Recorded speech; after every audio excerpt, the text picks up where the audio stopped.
How would you like to change the way that we live? I would like to make it appropriate to the Declaration of Independence, to the center line of our freedom. I'd like to have a free architecture. I'd like to have architecture that belonged where you see it standing and was a grace to the landscape instead of a disgrace. And the letters we receive from our clients tell us how those buildings we built for them have changed the character of their whole life and our whole existence. It is different now than it was before. Well, I'd like to do that for the country. Frank Lloyd Wright, the most successful and influential American architect and creator of organic architecture, is widely recognized for creating a new quintessentially American style. All of his principles and actions left the legacy of a new architecture that uniquely reflects American democracy. Frank Lloyd Wright states, "A free America, democratic in the sense that our forefathers intended it to be, means justice, individual freedom for all, rich or poor, or else the system of government we call democracy is only expedient to enslave man to the machine and make him like it." A nonconformist in the age of conformity, Wright fought through a tide of European styles. Confident about the power of his ideas, dismissal of these radical ideas never bothered him, even when people called him an impractical and visionary and pompous windbag. Ironically, the uniquely American architecture developed by Wright was deeply influenced by the two movements that originated in Europe, the Art Nouveau and the Arts and Crafts movement. Art Nouveau was an attempt to create a style that would be appropriate to the time period he lived in, and the Arts and Crafts movement sought connection with the building's natural surroundings. These principles resonated with Wright's philosophy of architecture. Many believe that Wright was a pure architectural genius, but it is important to understand his contributions in their historical context. Most buildings in America in the mid-1800s to mid-1900s were neoclassical, Greek Revival, and Victorian. Wright despised the use of columns and boring box-like houses. He believed that America cannot live its entire life on borrowed ideas, knowledge, and culture. America has been borrowing bad forms. He was determined to create a new style for America. However, Wright's style was not easily accepted due to the differences between the neoclassical style and his other styles, such as the Prairie and Usonian, primarily because the underlying principles were in stark contrast. Neoclassical architecture was a new kind of architecture that was very popular in America from 1780 to 1850. Neoclassicism was greatly influenced by the architecture of ancient Greece and Rome. To Wright, classicism is a mask and does not reflect transition. How can such a static expression allow interpretation of human life as we know it? All of the isms are imposition on life itself by way of previous education. A common example of the neoclassical architecture would be the United States Capitol building, because it consists of symmetrical shapes, tall columns, triangular pediments, and a dome. Another style that was very popular in America was the Greek Revival style. Greek Revival style consists of triangular roofs, symmetrical shapes, heavy cornices, wide friezes, gables, and simple moldings.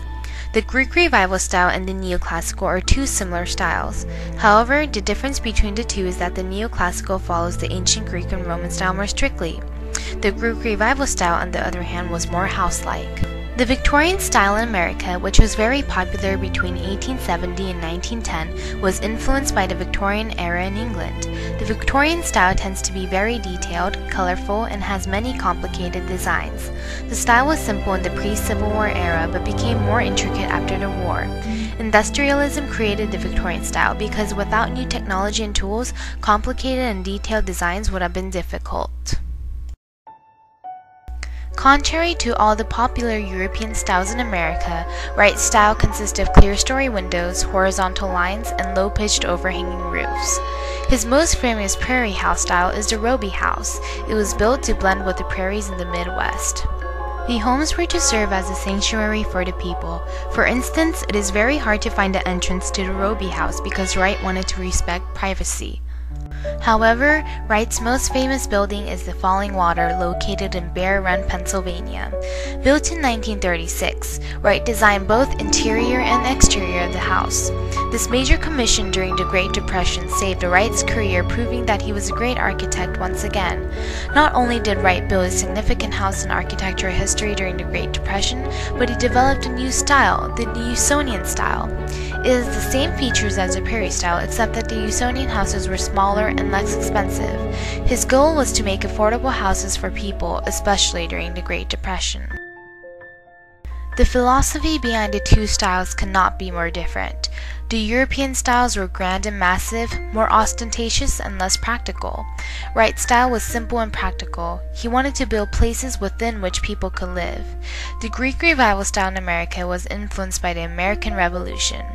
After becoming an independent nation, the style seemed to perfectly fit its new independent democratic government. Benjamin Latrobe, the person most responsible for building American buildings in the Greek Revival style, believed that the style was a good substitute for the glamour of the royal palaces of Europe. The style just simply represented Greece's democratic government because nothing about the style itself was democratic. Wright more strongly rejected the European styles because the European boxed houses were containment of people. To Wright, the heart of a building is the space itself. The principles of Wright's organic architecture follows those of Louis Sullivan, the first modern architect of America. Wright's mentor's belief was form follows function. Wright disagreed and stated form follows function has been misunderstood. Form and function should be one, joined in a spiritual union. Wright strongly believed in harmony between every part of the building and the environment. The style differences were based on this difference between their principles. Sullivan's democracy was defined as freedom for individual development and expression, which the city provided. Wright accepted modernization, not urbanization, and was critical about how technology impacted the city. Sullivan, like Wright, believed in aesthetic forms of architecture. His skyscrapers were, however, tall and rectangular. Wright disliked cities and thought buildings should take a more natural form. Sullivan himself was influenced by the Art Nouveau and the arts and crafts movement. His Wainwright building is a good example of the Art Nouveau because the movement was influenced by new tools such as iron and glass. Wright admired Sullivan because he himself was also considered a radical at his time. He was the first to create the skyscraper, and his style was not classical but modern. So by studying a nation's architecture, one can see and understand their political culture because architecture reflects the nation's political history. Both the arts and crafts movement and the Art Nouveau originated in Europe due to the consequences of the Second Industrial Revolution. The arts and crafts movement centers architecture and nature, which is completely consistent with Wright's philosophy. Nature is my manifestation of God. I go to nature every day for inspiration in the day's work. I follow in building the principles which nature has used in its domain. The Art Nouveau suggested that an architectural style should fit the time period people lived in, which was what Wright did. His buildings were modern, or as some state, ahead of their time. The most important thing was that function is more important than appearance, and that was the foundation of Wright's philosophy. He wanted to create a space where people could live and act freely. It was all for the people. Due to industrialism, urbanization became inevitable. Instead of farms and town markets, cities and factories began to emerge. Many farmers moved into factories and promoted commerce and economic urban growth. Cities became the center of industrial and commercial activity, which produced many new technological innovations, such as steel, which led to the rise of skyscrapers. Industrialism not only brought improvements, but negative side effects to the lives of the people. The poor were hit the hardest. The working conditions of the workers were horrible.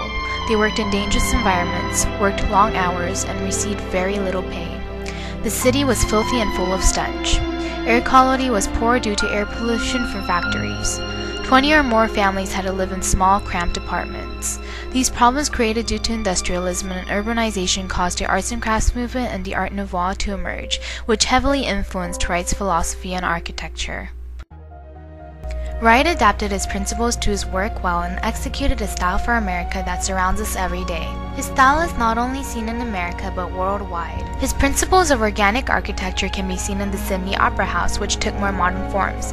Instead of straight horizontal lines, modern forms use curvy lines. Opposing the outcomes of industrialism and urbanization, Wright proposed a new style which moved the modern to the countryside.